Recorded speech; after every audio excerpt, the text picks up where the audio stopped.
So when was the last time that someone actually asked you for your grades in college as it relates to getting something that you want, like a promotion? Probably been a while. So in this video, I'm gonna talk to you about exactly what is your personal financial statement, something that they probably ask you about a lot more frequently. Coming up.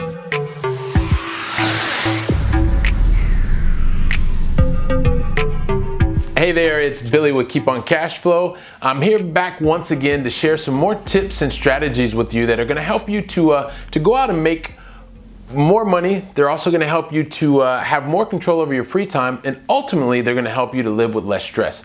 So if it's your first time here, why don't you go ahead and subscribe to the channel, and you'll also want to make sure that you check out the links as well as the comments that are at the end of the video, because every week the comments get better and better. The links are more and more exciting. So why don't you go ahead and do yourself that favor. But I want to come back to this whole question of what exactly is a personal financial statement.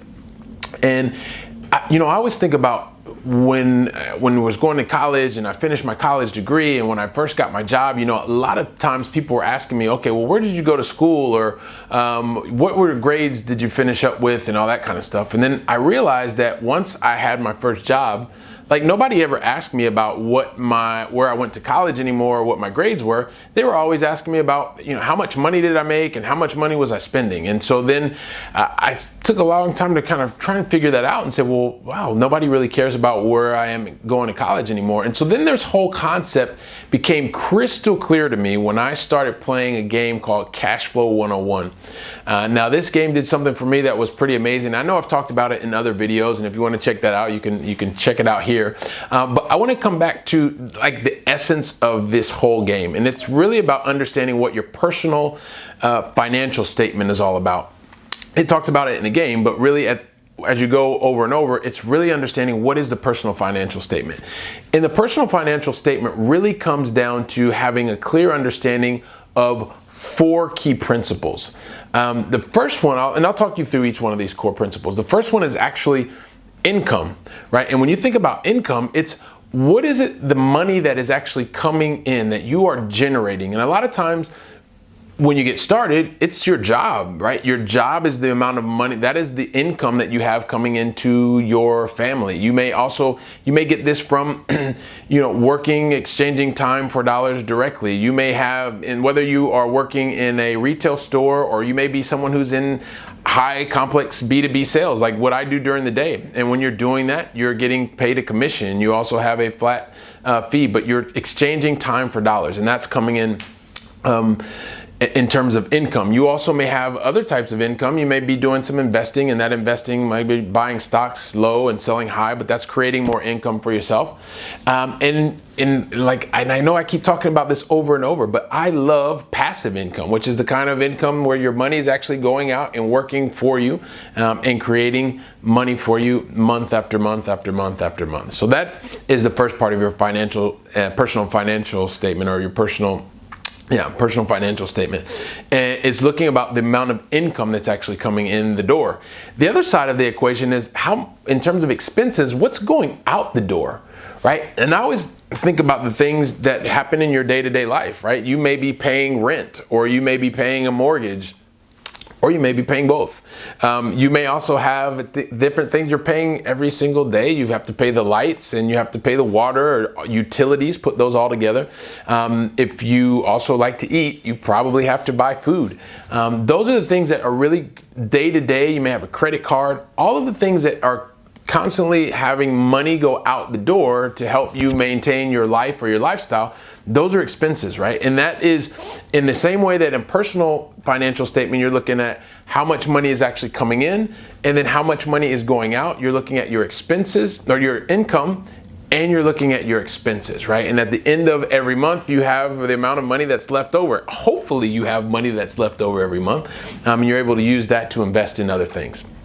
And then that's more if you're looking over a period of time. If you want to look at like a specific day and time, you have 2 different other things that you look at from your personal financial statement. And the first is different assets. And when you're looking at assets, I like to think about what Robert Kiyosaki says, and there are the things that actually are putting money in your pocket. And on the other side, you have liabilities, which are things that are taking money out of your pocket. And so if you look at the assets side of the calendar or of the equation, you have things like cash, like the money that's sitting there. You can use that money to go out and create other money. You may have things like stocks, you may have bonds, paper type of assets that you can actually use to invest in things that can create money for you. And then as you become less liquid, you have other things that are like gold and silver or properties, rental properties, something that's close to my heart, especially multifamily rental properties. And you also have things like businesses. All of those are assets that can create revenue for you, can create cash for you. And then on the other side of that equation, you have the liabilities. And this is the fourth and the last one we'll talk about. And the liabilities are anything that takes money out of your pocket. And I like to think about things like, I'm just going to probably use, two examples here. One is any type of loan that you take out for a credit card for consumption. Like you use your credit card to go out and buy new clothes or to buy whatever. Like you're using debt for consumption purposes, to consume. You're not actually, because the clothes that you buy, they're not generating any more money for you.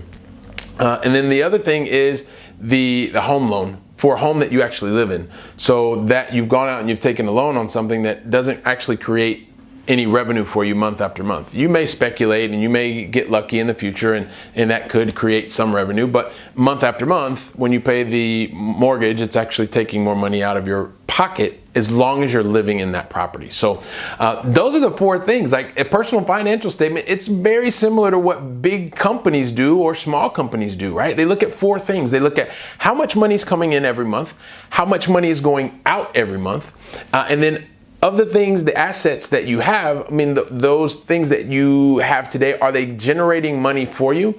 Or do you have liabilities that are actually taking money out of your pocket? And when you look at all of those four things together, it helps you understand how financially sound you are, or maybe is there some more work that you need to do so that you can get in the right place to go out and continue to invest and move yourself closer and closer to your goal. Because once again, what we're here to do, want to share with you, is help you to understand how to make more money, how to have more control over your free time, and also how to ultimately live with less stress. So I'm always interested in understanding what you think about these videos, how helpful they've been to you, and also how familiar were you with the concept of the personal financial statement? I'd love for you to leave your comments at the end. And also for those of you who are interested, I know that I talk a lot about the fact that I am someone who works and lives in Europe, and I invest back in multifamily properties in the United States. And because of that, I've actually taken some time to write an ebook for you. You can pick that ebook up. You can click the link that's here in the video, or you can just go ahead and type in keeponcashflow.com/roadmap. So thanks so much. Looking forward to seeing your comments, everyone. This is Billy Keels with Keep on Cash Flow. And as always, hasta la próxima.